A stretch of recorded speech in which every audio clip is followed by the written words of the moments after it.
Pagputok ng araw, pinagmamasdan ni Javier ang kanyang ama sa bukana ng yungib habang ito ay nakatayo sa gilid ng batuhan sa may batis at tahimik na nagme-meditate. Lumabas si Jericho sa kuweba at lumapit ito kay Javier. Ang ganda ng pakiramdam ko ah. Ano na namang kalokohan ang ipinakain mo sa akin? Masungit na tanong ni Jericho. Ang lahat ng ito ay dahil kay Babayagan. Magpasalamat ka sa kanya. Sagot ni Javier. Kung ganon, nahanap mo na siya? Salamat naman. Pinagpala din tayo ng langit.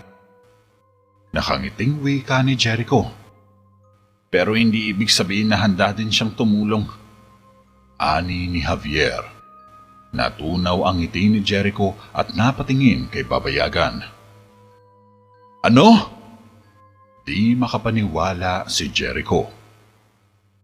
Hindi mo siya makukumbinsi. Saad ni Javier. Alam ba niya kung anong nakataya? Tumango si Javier. Anong klaseng lalaki siya? Inis ni Jericho. Hindi ko alam. Akala ko makukumbinsi ko din siya. Malungkot na sabi ni Javier. Dahil dito, nagpasyang lapitan ni Jericho si Babayagan. Sa kabilang dako, makikita naman ang mga tao ng Terabeda na nagdadala ng mga balde ng tubig sa ibabang bayan upang apulahin ang kalat-kalat na apoy noong nakaraang gabi sanhi ng ginawang pagsalakay ng dakilang dragon. Pinagmamasdan ni Michelle ang bayan mula sa ibabaw ng battlements na may bahid ng luha sa pisngi. Sinamahan siya ni Mang Rigor at sabay nilang pinanood ang mga tao na nagkakapit-bisig para sagipin ang kanilang tirahan. Nanlumo sina Mang Rigor at Michelle. Naiisip mo ba si Raya? Mas malakas siya kaysa sa iniisip ng mga tao. Naniniwala ako na kung nasaan man siya ngayon, magiging ayos din siya. Wika ni Mang Rigor. At si Jericho? Dugtong naman ni Michelle. Masyado kang nagmamalasakit sa kanya, hindi ba? Usisa ni Mang Rigor. Lahat ginagawa na niya. Sagot ni Michelle. Sa nakikita ko, mas pinahahalagahan ka niya. Ayos lang. Hindi ko ito sasabihin kahit kanino. Pangako ng manggagamot. Alam kong hindi magiging kami. Wika naman ni Michelle. Oh, ang mundo ay isang kakaibang lugar, Michelle. Huwag mong maliitin ang kapangyarihan ng pag-ibig. Nakita kong nakapagbabago ito ng maraming bagay. Nakangiti si Mang Rigor at napangiti rin si Michelle. Samantala, naglalakad pabalik si Jericho kay Javier matapos niya makipag-usap sandali kay Babayagan. Anong sabi niya? Usisa ni Javier. Magbabago din isip niya. Sagot ni Jericho. Sinabi niya yon? Tanong ni Javier. Basta, bigyan mo lang siya ng panahon. Tila kumpiyansa si Jericho na sasama din sa kanila si Babayagan pabalik sa Terabeda. Ilang saglit pa ay dumaan sa harap nila si Babayagan. Paalam kung gayon. Wika ni Babayagan. Yan na ba ang desisyon mo? Tanong ni Jericho. Hindi ko tutulungan si Argo. Diin ng lalaki. Pwes, isusumpa ka ng mga tao sa Terabeda. Galit na sabi ni Jericho. Wala akong pakialam. Sagot ni Babayagan. Wala ka bang konsensya, ha? Mataas na boses ni Jericho.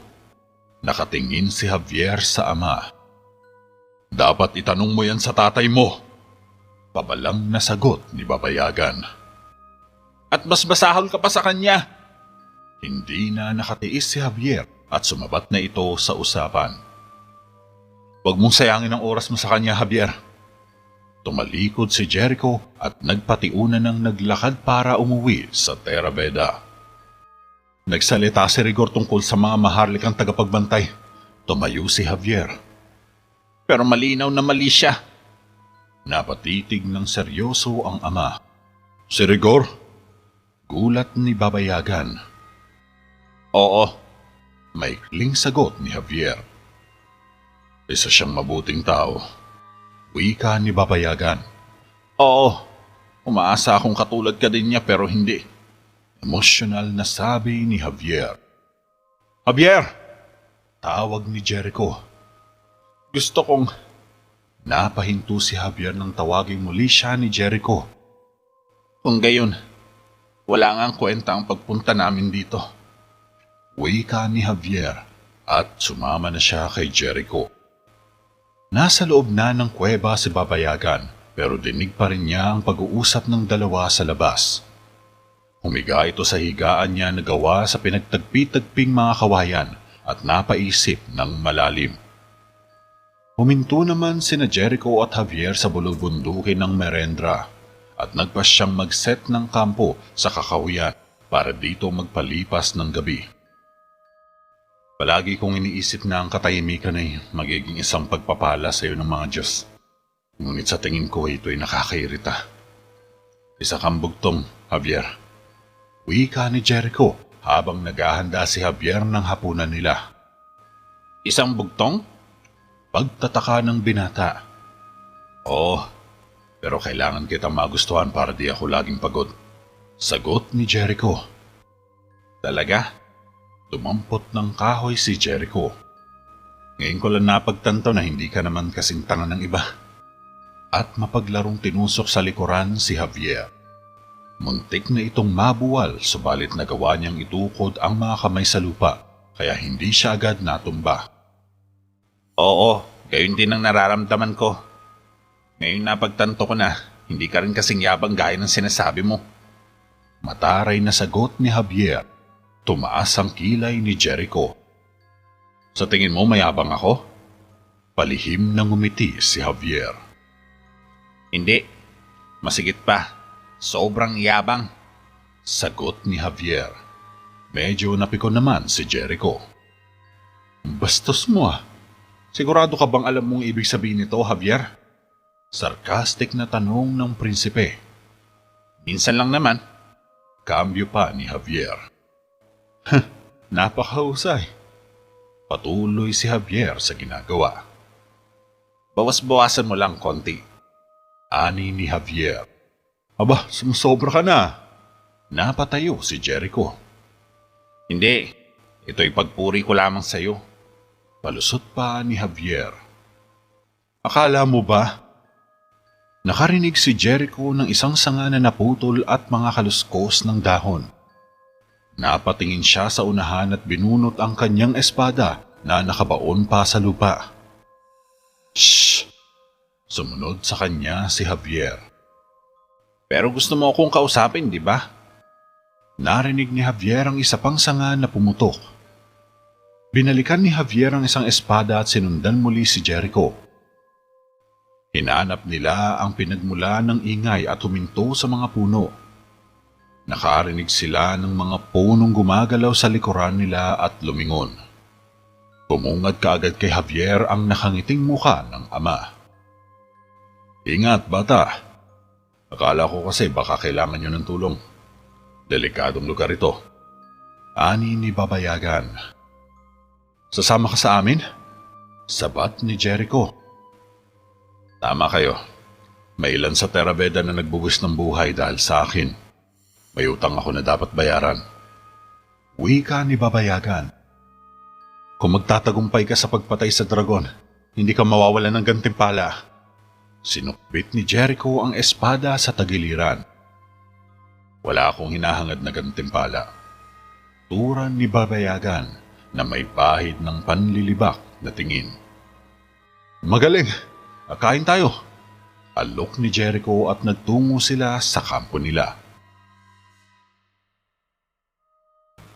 Ilang sandali pa ay magkasamang nangongolekta ng panggatong sina Javier at Babayagan di kalayuan sa kampo nila para gumawa ng apoy. Masyadong basa ang kahoy na ito. Wika ni Javier at nasa bisig ang maliliit na mga sanga. Huwag kang mag-alala. Sigurado ako gagawa ka naman ng paraan para gumaan ang trabaho mo. Makahulugang sabi ni Babayagan. Nung pinagaling mo si Jericho, narinig kong nagdasal ka. Wika naman ni Javier. Isang sinaunang panalangin. Sagot ng ama. Naisip ko na baka higit pa iyon. Ani ni Javier. Ang lumang relihiyon ay maaaring magturo sa atin ng maraming bagay. Umupo si Babayagan sa isang natumbang punong kahoy. Ang lumang relihiyon? Yan ba ang nagturo sa'yo? Seryosong tanong ni Javier. Ito ay hindi isang bagay na maaari mong matutunan. Alin man dito ay bahagi mo o hindi. Alam yun ng aking mga ama at sa mga nauna sa kanya. Lintaya ni Babayagan. Tagapagbantay din ba sila? Usisa ni Javier. Kailangan na natin itong sindihan. Tumayo si Javier at nagsalita. Nabanggit mo, nagkwento ka tungkol sa Eden. Sumilong ka sa isang babae. Wika ni Javier. Matagal na yon. Tugon ni Babayagan. Doon ako lumaki. Pahayag ni Javier. Sa Eden? Tanong ni Babayagan. Oo, kilala ko ang babaeng tinutukoy mo. Sambit ni Javier, na curious ang kanyang ama. Si Marimar? Seryosong tanong ni Babayagan. Oo, siya ang aking ina. Pagbubulgar ni Javier. Pero sa halip na magulat at matuwa ay mas nalungkot pa si Babayagan. Kung gayon, nagpakasal siya. Mabuti yan. Wika ni Babayagan at tumalikod na. Hindi siya nagpakasal. Anak mo ko. Maluha-luhang sabi ni Javier. Napalingon naman si Babayagan at hindi kaagad nakareact. Matagal itong napatitig kay Javier bago nakapagsalita. Hindi ko alam kung paano magkaroon ng isang anak. Halatang pinipigilan ni Babayagan ang kanyang emosyon. Ayos lang po yun, ama. Nakangiting sabi ni Javier. Nakarinig sila ng kaluskos at nakita nila si Jericho na naglalakad palapit sa kanila. Hindi mo dapat ito sabihin kay Jericho. Inabot ni Babayagan kay Javier ang ilang kahoy na panggatong at ngumiti sila sa isa't isa. Pagsapit ng dilim, natutulog na si Jericho habang nakaupo sina Javier at Babayagan sa nakatumbang punong kahoy sa tabi ng apoy. Abala sa paglilikok ng kahoy si Babayagan. Bakit hindi ka na bumalik? Tanong ni Javier. Akala ko magiging maayos ang buhay niya kung wala ko. Sagot ni Babayagan. Bakit? Nagtataka naman si Javier. Gusto kong patayin ni Argo. Kung nahanap niya ako, napatay niya na ako at ang iyong ina. Nais ko magiligtas siya. Paliwanag ni Babayagan. Patuloy lang ito sa ginagawa. Maaari sana kaming sumama sa iyo. Wika ni Javier na nakangiti. Tumigil si Babayagan. Anong klaseng buhay naman ang makukuha mo dito? Tanong ni Babayagan. Magiging masaya tayo. Kapag natapos na tayo sa Terra Veda, dadaling kita sa Eden. Nakangiting sagot ni Javier. Hindi rin tayo magiging masaya doon. Pero nakikita ko siya sa'yo. Wika ni Babayagan. Talaga? Gulat si Javier. Nasa iyo ang kanyang kabaitan. Sagot ni Babayagan at nagpatuloy sa paglililok. Paano ka naging tagapagbantay? Tanong pa ni Javier at napakagaan ang pakiramdam niya. Hindi niya inaasahan ng araw na ito. Ang araw kung saan napakasaya niya. At magiging masaya pa siya kung mauuwi niya sa Eden ang tatay niya. Hindi ka pipiliin na maging tagapagbantay. Ito ay hindi bagay na ituturo sa'yo. Isa itong sagradong regalo. Sa loob ng maraming taon ay ipinasa mula sa ina hanggang sa anak. At iyon ang dapat mong matutunan, Javier. Pahayag ni Babayagan. Parang gusto ko yan. Hindi pa rin nawawala sa labi ang mga ngiti ni Javier. At tulad ng lahat ng tagapagbantay, hindi mo malalaman na may kapangyarihan ka hanggang sa harapin mo ang una mong dragon. Medyo naalimpungatan si Jericho pero bumalik din ito sa pagtulog. Tumayo si Babayagan at nahiga na sa pwesto nito. Dapat na tayo matulog. Mahaba-haba pa ang lalakbayin natin. Magandang gabi, anak. Napangiti naman si Javier. Matulog ka na, ama. Bulong ni Javier at natulog na rin siya. Nagising si Javier sa sikat ng araw kinaumagahan at nakita niya ang mini dragon na ginawa kagabi ng kanyang ama.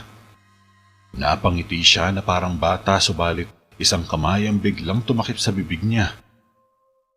Nandito ang matauhan ni Odor.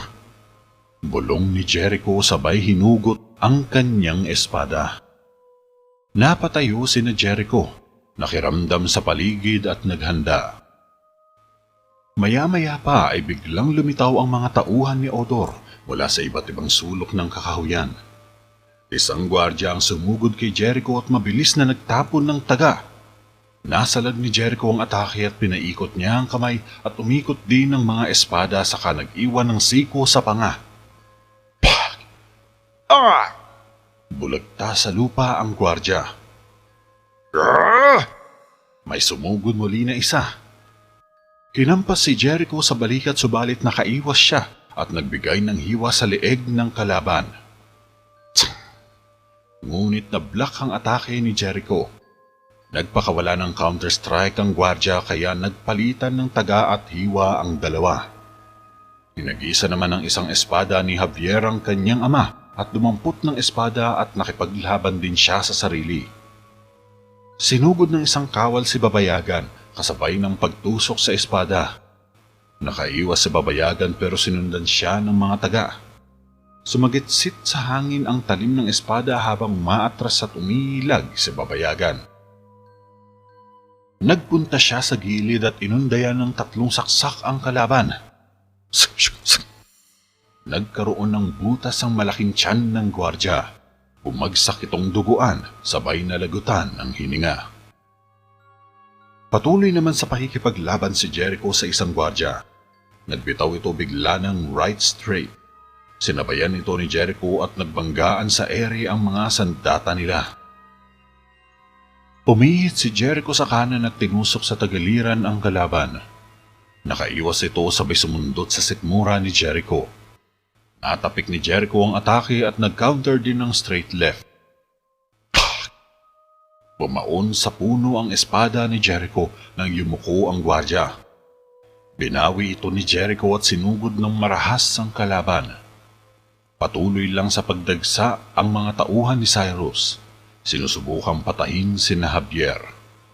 Isang kawalang dumaos-dos mula sa itaas at sinalakay kaagad si Babayagan. Hinarap ito ni Babayagan at nakipagtagisan dito ng espada. Nagbitaw ng strike sa ulo ang gwardya.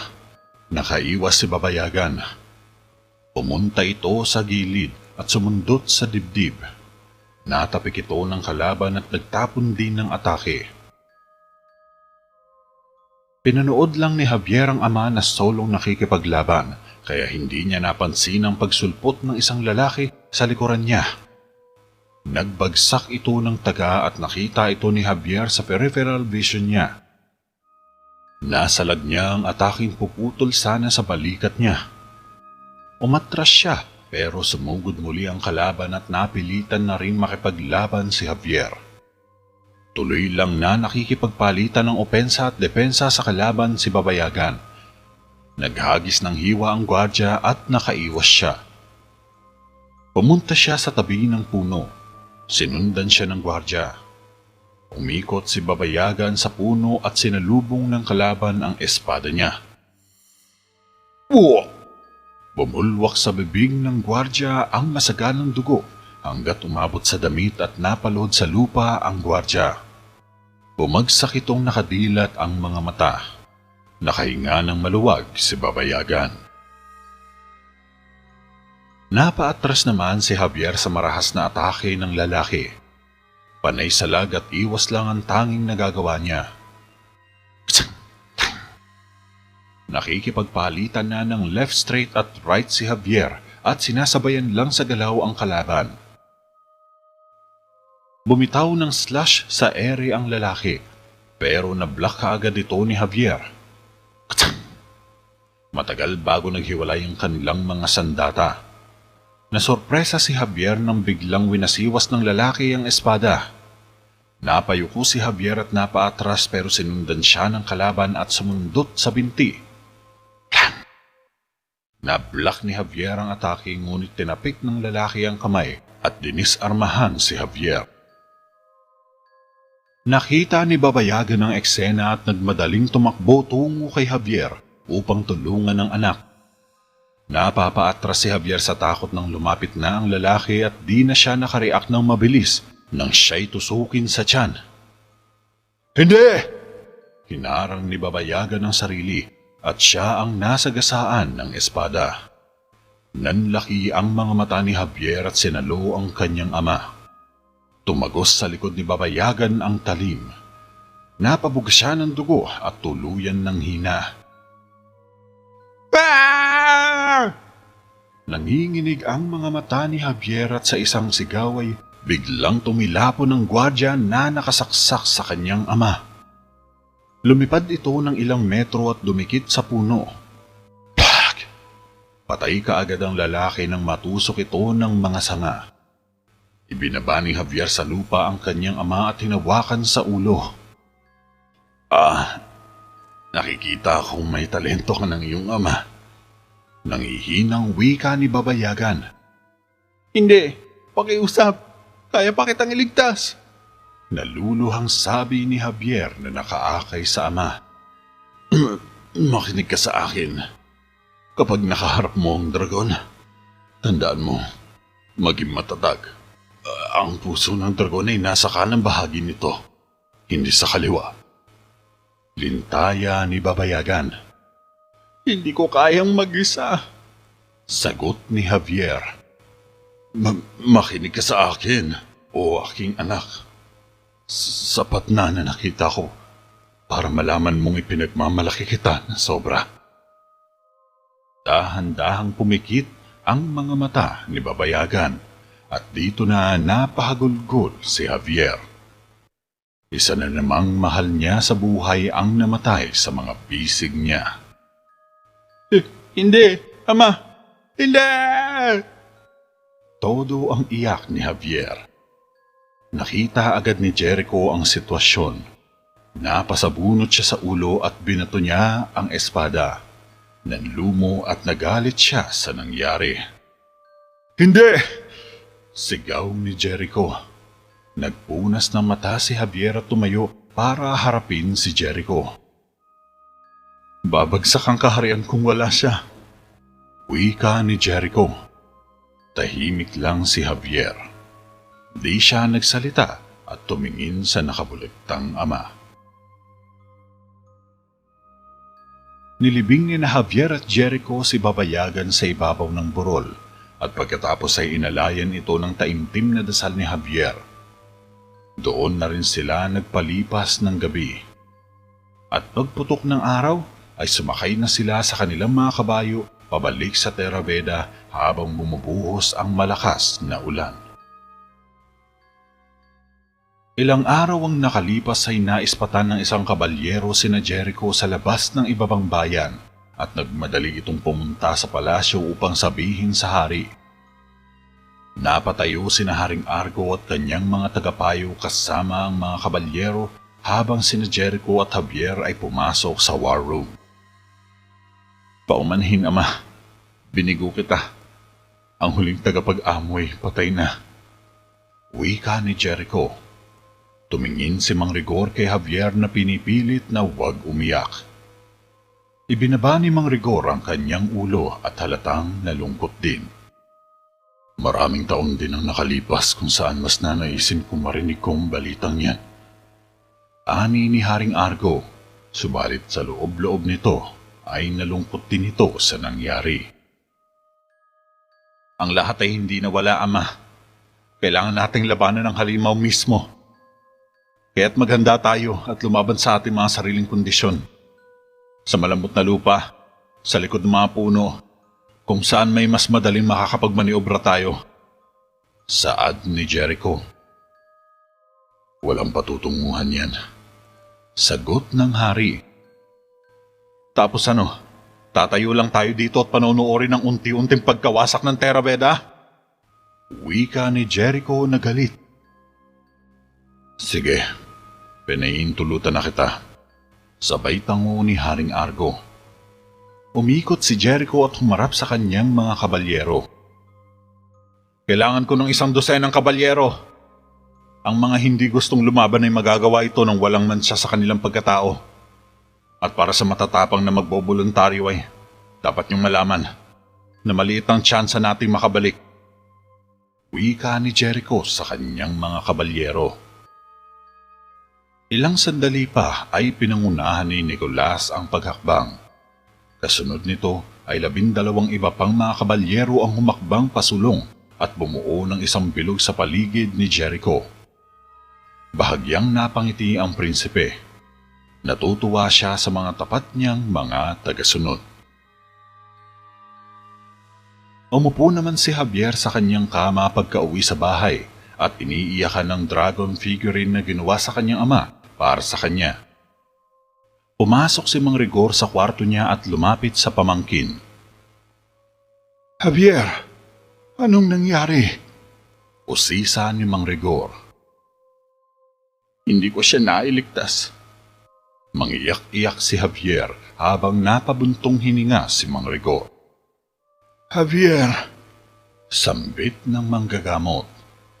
Sinabi niya na ang pagiging tagapagbantay ay pinasa mula sa ina hanggang sa mga anak at sa mga huling henerasyon.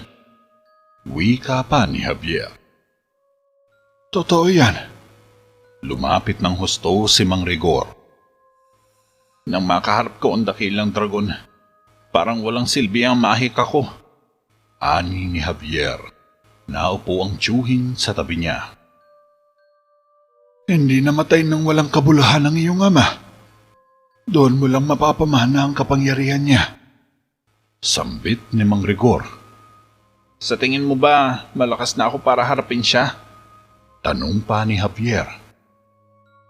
Panahon lang ang magsasabi. Sagot naman ni Mang Rigor.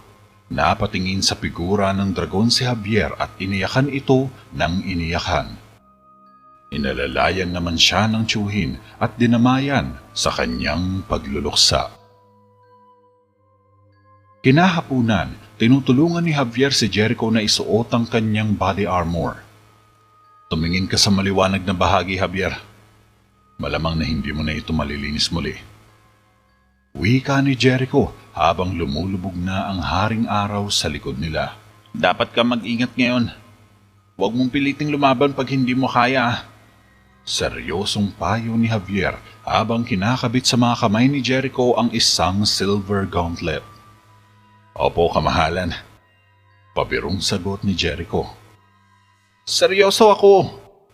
Lumipat sa likuran si Javier at inayos naman ang chainmail ni Jericho sa likod. Naging seryoso muli si Jericho. Narinig ko yan. Tugon pa ng prinsipe. Hayaan natin ang mga bagay na kunin ng kanilang gusto. Napahinto si Javier. Javier, kapag ako'y namatay, pakiusap. Pabitin na sabi ni Jericho. Ang ano? Taka naman ni Javier. Ang tagapagbantay ng dragon. Nakita kita sa tabi niya. Isang bagay ang masasabi ko sa lahat ng aking mga kabalyero. Walang sino man ang makakatumbas sa binuhos mong mga luha sa kanya. Patuloy ni Jericho. Bahagyang bumigat ang damdamin ni Javier nang maalala muli ang ama. Lumapit ito sa mesa ni Jericho. Oo, ikaw lang siguro ang hindi tiyak. Nagpunas ng luha si Javier at pilit ng ngiti. Pinulot naman ni Jericho ang sariling espada sa desk at ganoon din ang ginawa ni Javier. Anong ginagawa mo? pagtataka ng prinsipe. Sasama ako sa'yo. Tugon ni Javier. Javier, wag na. Malamang na mamamatay rin ako. Pagtutol naman ni Jericho. Talaga? Oo. Malamang gagawin mo yun kung wala ako. Tiningnan siya ni Jericho ng may bahid ng pangungutya. Tama. Tinutukan ito ng espada ni Javier. Alam mo ba kung ilang beses ko nang iniligtas ang iyong maharlikang buhay? Ani ni Javier. Pero kahit papaano naman, naturuan din kita, no? Tinapik ni Jericho ang espada ni Javier at tinungo ang pintuan. Sumunod si Javier na nakangiti. Tumigil si Jericho sandali. Haharapin mo ba talaga itong dragon kasama ko? Seryosong tanong ni Jericho. Hindi ako uupo rito at manonood. Alam ko mahirap para sa'yo na intindihin ang nararamdaman ko. Pero, ang iniisip ko lang sa lahat yung baluti na suot mo. Hindi ko aayaang guluhin mo yan. Nagtawanan sila. Isang friendly hit ang binigay ni Jericho kay Javier at lumabas sila sa kwarto ng prinsipe. Si Mang Rigor naman ay nanonood lang mula sa ibabaw ng battlements habang ang grupo ng Dragon Slayer ay nakasakay na sa mga kabayo palabas ng Terra Beda sa pangunguna ni Javier at Jericho. Napapikit naman ng mga mata si Mang Rigor at napadasal siya ng taimtim. Pagkagat ng dilim, dahan-dahang humihiwalay ang makapal at kulay abong ulap sa buwan. Sumilay ang nakakasilaw na sinag ng buwan sa kalupaan, kasabay ng pag-ihip ng malamig na hangin na yumayakap sa buong kapaligiran habang tahimik na naghihintay ang grupo sa ibabaw ng mababang burol para kay Gamora. Nakasakay silang lahat sa kanilang mga kabayo at may mga dalang sibat, mga crossbow at espada habang tahimik na nakikiramdam sa paligid. Ilang sandali pa ay nakarinig na sila ng mahabang ungol at kasunod ay mga pagaspas. Napatingin sa ere ang grupo at nakitang lumilipad ang dragon sa gitna ng buwan. Umikot ito sa paligid at napaatungal sa takot ang ilang kabayo. Kinabahan naman si Javier. Patuloy sa pag-ikot sa ere si Gamora na animoy nire-relax ang katawan hanggang sa magpasyang magmaneuver ito ng pasulong. Sinuot naman ni Jericho ang kanilang mga helmet habang naka-full battle gear sila at nakahanda sa pagbulusok ni Gamora. "Maghintay muna!" Umurong ang mga kabayo at gumawa ng formation. Dire-diretso sa paglapit si Gamora. Kinakabahan si Javier. Malakas na ungol ni Gamora. "Maghintay! Hawak lang! Hawakan niyo lang!" Senyas ni Jericho sa mga kabalyero. Tinututok naman nila ang kanilang mga crossbow sa ere. "Ngayon na!" Sigaw ni Jericho. Kumilo sa mga kabalyero at naghiwa-hiwalay. Bumulusok si Gamora at tuluyang nakalapag sa lupa. Gaya ng plano, pinaikot nila ang mga kabayo at gumawa ng formation upang palibutan ang dragon. Naipit sa gitna ng bilog si Gamora nang makabuo ng circle defense ang grupo. Sa isang senyas ni Jericho ay sabay-sabay nilang pinagbabaril ng palaso si Gamora. Umulan ng mga palaso sa ere at dumikit lahat sa katawan ni Gamora. Napaungol ang dragon at galit na kinalmot ng mahabang kuko si Jericho. Tash! Nahulog si Javier at ang ilang pang mga kabalyero sa kanilang mga kabayo nang winasiwas ni Gamora ang kanyang buntot. Kasabay nito ay inihaw ni Gamora ang lahat ng kabalyero na bumagsak sa lupa. Nilamon sila ng malaking apoy hanggang sa matusta at matupok silang lahat. Nanlaki ang mata ni Javier at napatayo katabi ni Jericho. Biglang nag-usok sa galit si Jericho. "Tumigil ka!" Lumapit si Gamora kina Javier at Jericho. Dinampot kaagad ni Jericho ang isang sibat sa lupa. Saglit na pinagmasdan siya ni Gamora at pagkatapos ay sinubukang sunugin ito. Gumulong sa lupa si Jericho at tumilapo naman ng ilang dipa si Javier sa impact. Mabilis na sumugod si Jericho at kaagad na sinaksak sa tagiliran si Gamora. Shock! Napaungol si Gamora. Winasiwas ang mahabang braso at tinamaan si Jericho. Tumalsik si Jericho ng ilang metro at nahimatay agad pagbagsak sa lupa. Bumangon naman si Javier na galit ito. Ikaw na ang huling tagapagbantay ngayon. Ikaw lamang ang magdadala ng sinaunang regalo. Sa kaibuturan ng iyong sarili, dapat mong mahanap ang tinig na ibinabahagi mo at kay Gamora. Dahil ang iyong kaluluwa at ang kanya ay magkapatid. Kapag nakikipag-usap ka sa kanya bilang magkamag-anak, dapat niyang sundin ang iyong kalooban. Isang voice-over ang narinig ni Javier at nagmula ito sa huling sinambit ng kanyang ama bago ito namatay. Dahan-dahang lumapit si Javier sa harap ni Gamora at binuka ang bibig saka umatungal ng malakas. Dragon, hindi dit ikay, karimis epsipas, imalakrat, katostara borseris, katisur, metasente divoles, karkresas. Malakas na sambit ni Javier. Umupo si Gamora at yumuko kay Javier. Kinuha ni Javier sa lupa ang sibat. Ako ang huli sa aking kauri, Javier. Ano man ang maling nagawa ko, huwag mo akong gawing pananagutan sa pagkamatay ng aking marangal na lahi. Maamong wika ni Gamora. Itinulak ni Javier ang sibat sa hangin at napangiwi si Gamora. Alis! Umalis ka na! Kung sasalakayin mo ulit ang Terra Veda, papatayin na kita. Pagtataboy ni Javier. Yumuko si Gamora at binaba naman ni Javier ang sibat. Naaawa ako sa iyo. Ngayon ay dapat mong sundin ang inutos ko sa iyo. Sigaw ni Javier. Batang mangtatawas, kung ano ang iyong ipinakita, ay iyon ang magiging ikaw sa huli. Hindi ko makakalimutan ang iyong habag at awa. Sigurado akong magtatagpo muli ang ating landas. Mahabang wika ni Gamora at lumipad na pahimpapawid. Napaiyak naman si Javier. Dahan-dahan namang nagising si Jericho. Anong nangyari? Sabay tayo ni Jericho. Tumakbo siya matapos mong undayin ng isang hagupit. Pagsisinungaling ni Javier. Wala na siya? Tanong ni Jericho.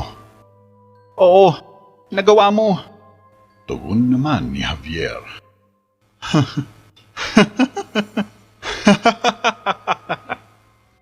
Nakakabaliw na tawa ni Jericho. Ikaw ang gumawa! Natawa na rin si Javier at inakay si Jericho pauwi sa Terra Veda. Nakita sila ni Haring Argo mula sa kanyang bintana na naglalakad sa mahamog na drawbridge. Nakahinga ng maluwag ang hari at umalis. Sinalubong naman sila ng nag-aalalang sina Michelle at Mang Rigor. Tumakbo si Michelle kay Jericho at niyakap niya kaagad ang prinsipe. Akala ko mawawala ka na.